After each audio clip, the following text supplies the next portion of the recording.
ஏய் தள்ளி போங்க தள்ளி போங்க, நாங்க வந்துகிட்டு இருக்கோம்ல, வழியை விடுங்க.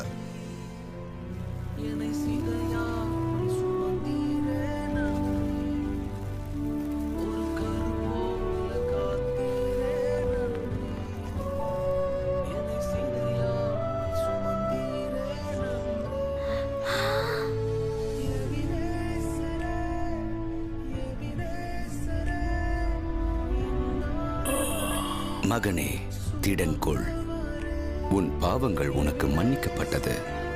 இதோட அர்த்தம் என்னன்னு தெரிஞ்சுக்கலாமா? உன் பாவங்கள் உனக்கு மன்னிக்கப்பட்டது என்று சொல்வதோ அல்லது எழுந்து நடவென்று சொல்வதோ எது எனது?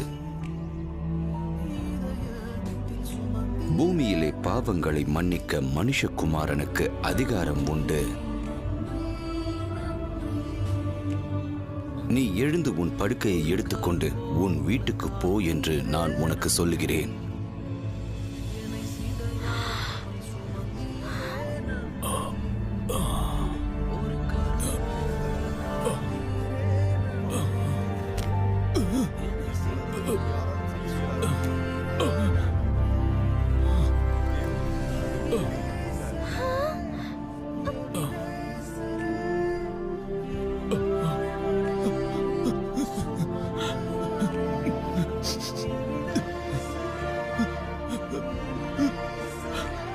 பாத்தியா ஜாய், மனிதர்களால் அற்புதங்கள் செய்ய முடியாது. போலாம் வா. நசரேயனாகிய இயேசு என்ன சுகப்படுத்திட்டாரு.